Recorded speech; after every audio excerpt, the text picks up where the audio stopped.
Tout le monde est appelé à fonctionner dans le prophétique. Alors dans l'Ancien Testament, une chose importante à savoir, notre introduction sera un peu longue, pas plus longue que les autres, on va bientôt s'arrêter là-dessus. Dans l'Ancien Testament, et c'est très important de le savoir, dans l'Ancien Testament, il y avait 3 mots pour dire le prophète. Bon, c'est clair un peu dans le livre de 1 Chronique, chapitre 29, verset 29, oui, c'est la bonne référence. Alors on va parler de 3 prophètes particuliers. L'un est Samuel, l'autre est Gad et l'autre est Nathan. Alors, ces 3 prophètes vont apparaître dans 1 Chronique, chapitre 29, verset 29. Alors là, dans ce texte, on a 3 mots pour dire prophète. Voilà. Et c'est important peut-être qu'on puisse le lire rapidement, parce que ça va nous permettre de comprendre ce que je vais te dire, pour te montrer combien de fois, toi en tant que chrétien, le prophétique te concerne, et montrer aussi certaines différences. Alors, je soutiens et j'affirme et je redis que le prophète est particulier par fonction. Il a un ministère spécial, pas un magistère, un ministère. Donc, il y a des implications, il y a donc des conditions importantes à remplir pour qu'il reste au centre de ce que Dieu veut pour lui. Nous avons expliqué que pour ce qui concerne sa vie personnelle, le prophète aura besoin de communion parce que les dons et son office sont orientés vers les autres. C'est très important de le saisir. Il a un rôle important dans le corps de Christ et dans la fin des temps. Très, très important. Mais le prophétique, qui est une science qui concerne tout le corps de Christ, est beaucoup plus large que le prophète. Et nous l'avons vu dans Joël. Voilà, dans le livre de Joël, le chapitre 2. Ici, on parle de 1 Chronique, chapitre 29, verset 29. La Bible dit que les actions du roi David, les premières et les dernières, sont écrites dans le livre de Samuel. Mais aussi, on voit dans le livre de Nathan, le prophète, dans le livre aussi de Gad, le prophète. D'accord? Donc, ils ont écrit des livres, les écrits de David. D'accord? Dans chacun de leurs livres, on voit des éléments de la vie de David. Les 3 ici sont des prophètes. On prend ces textes pour expliquer beaucoup de choses par rapport au prophète. Nous aurons l'occasion si nous parlons du prophète.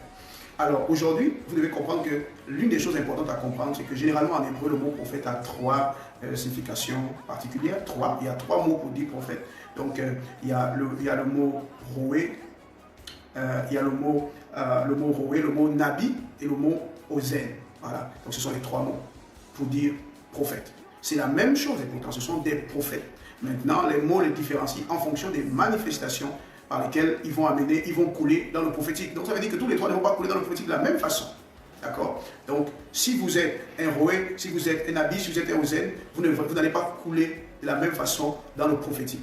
Alors ici, on a l'un des 3 mots là, dans 1 Chronique 29, 29. Donc on a le nabi qui est en fait le porte-parole de Dieu, qui est aussi le pont entre Dieu et son peuple, parce qu'il parle un peu à Dieu de la part du peuple et il parle au peuple de la part de Dieu. Mais en général, le nabi, c'est le porte-parole de Dieu. Ça veut dire celui qui parle de la part de Dieu. Donc ici, sa force, c'est l'inspiration. C'est un message direct, expressif, un message clair. C'est comme ça, c'est l'expression facile. C'est sa particularité. Il est fort dans l'inspiration et il parle. Donc c'est un nabi.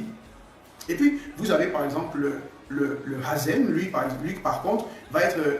on dit que lui, il est le prophète de la transe ou du transport, ou qui en fait dépend de certaines conditions pour couler dans le prophétique. Donc lui, il est un peu plus conditionné dans son prophétique. Il faut que certains éléments soient mis autour de lui. C'est un peu comme vous comprenez avec le prophète Élisée qui a pu dire qu'emmenez-moi un joueur de harpe. Donc là, on a joué la harpe et puis il a annoncé, il est rentré dans le prophétique, il a annoncé la parole de Dieu. Donc il a opéré là comme un ozen. Je ne sais pas si je cite bien, mais en tout cas, c'est comme ça. D'accord? Il a opéré à ce niveau. Et puis, on a donc le roé, qui lui est le voyant. Voilà. Sa particularité, c'est que lui, les yeux ouverts, il voit dans les 2 mondes presque en permanence. Presque en permanence. Donc, c'est un voyant. Alors, ce texte aussi a été pris par certains savants de la Bible, et qui sont eux-mêmes des prophètes, dans les études poussées que nous avons plus ou moins faites, pour expliquer qu'en fait, le voyant est un type différent de prophète. Donc ce n'est pas seulement un type, c'est pas juste comme on dit le roé c'est le voyant, etc. Ce n'est pas juste ça. C'est-à-dire que certaines études vont nous montrer presque que la voyance est encore une autre branche du prophétique, complètement. C'est pratiquement ça. Donc ça veut dire que ce sera clair que tous les prophètes ne seront pas des voyants.